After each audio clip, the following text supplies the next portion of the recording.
Today what I'd like to talk to you guys about is the tones in Mandarin Chinese.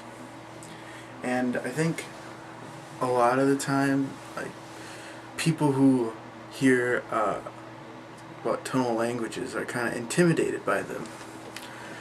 They go, well, geez, that's really hard, especially if their native language isn't a tonal language. They tend to go, well, I don't know if I could do that.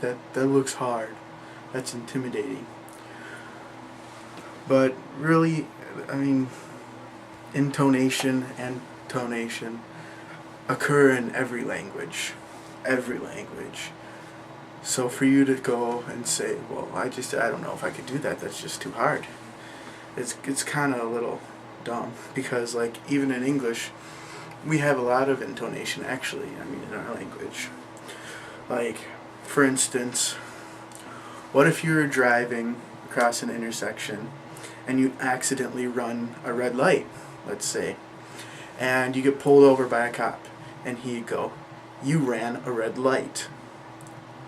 And then, you get a ticket or whatever, you go home, you call a friend up or talk to your wife or something, or husband or whatever, and you tell them the story and they go, "You ran a red light?" See how even though it's the same sentence and the same words, it can be a question. You ran a red light versus you ran a red light? So I mean, it's in every question, just like also too in English, people would like to say, "What?" I mean, there's different tonal stuff in every language. But what I was going to show you is the tones in Mandarin Chinese. And there's four, well really five, but four you only need to concentrate on. And you have a high-pitched flat tone that's kind of like ah, ah. And then you also have a rising tone, which is like ah, ah. Then you also have, I think it's called a falling rising tone, where it goes down and then up. So it'd be like ah, ah. And then you have a falling tone, which would be like ah, ah. And here's a sentence, like a Chinese sentence that I know, that I found in a Mandarin book, that's supposed to kind of challenge you to make sure you know your tones and you're pronouncing your tones right. And the sentence goes like this: "Mama, chi, ma, ma, man, mama, ma." And what it means is you have mama, that's mom or mother. Then chi, that's like to ride. And then you have ma, horse. So the mother rides the horse. Mama, chi, ma. And then the second sentence is ma, man. The horse is slow. And then you have in the third sentence, mama, ma, ma. The mother scolds the horse.